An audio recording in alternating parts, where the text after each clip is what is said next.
آپ بچے حضرت ابو بکر کو اپنا آئیڈیل، عمر کو اپنا آئیڈیل بنائیں، صفات آپ کو سننے کو ملے، صفات کو اپنانے کی کوشش کریں۔ رضا رب نے رکھی ہے عمر کے اتباع میں، اللہ ہم سب کو صدیق اکبر اور عمر فاروق رضی اللہ عنہ کی اتباع میں۔ السلام کا معاملہ حضرت ابو بکر کے ساتھ اور حضرت عمر کے ساتھ ایسا ہی تھا جسے ارباب حکومت کا اپنے خاص وزیروں کے ساتھ ہوتا ہے۔ نبی علیہ الصلوۃ والسلام ہر اہم معاملے میں حضرت ابو بکر سے مشورہ کرتے، ہر اہم کام میں حضرت عمر سے مشورہ کرتے، ان کی رائے معلوم کرتے۔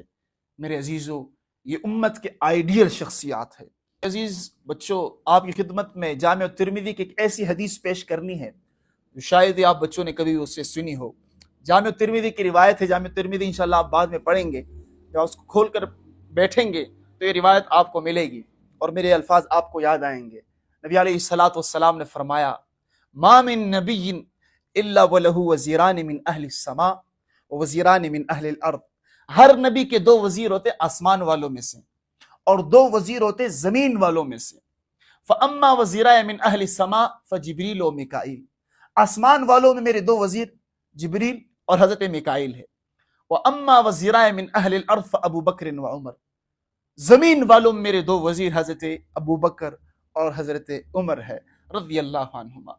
میرے عزیزو، نبی علیہ الصلوۃ والسلام کا معاملہ حضرت ابو بکر کے ساتھ اور حضرت عمر کے ساتھ ایسا ہی تھا جسے ارباب حکومت کا اپنے خاص وزیروں کے ساتھ ہوتا ہے۔ نبی علیہ الصلوۃ والسلام ہر اہم معاملے میں حضرت ابو بکر سے مشورہ کرتے، ہر اہم کام میں حضرت عمر سے مشورہ کرتے، ان کی رائے معلوم کرتے۔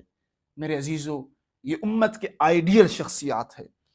آپ بچے حضرت ابو بکر کو اپنا آئیڈیل بنائیں، حضرت عمر کو اپنا آئیڈیل بنائیں، ان کی جو صفات آپ کو سننے کو ملے ان صفات کو اپنانے کی کوشش کریں تو انشاءاللہ ان کی اتباع، ان کی پیروی اور ان کے ساتھ یہ محبت ہمیں جنت تک پہنچا دے گی، رسول اللہ کی شفاعت نصیب ہوگی اور رب کی رضا ملے گی۔ اور جسے رب کی رضا مل گئی اس کو اور کیا چاہیے؟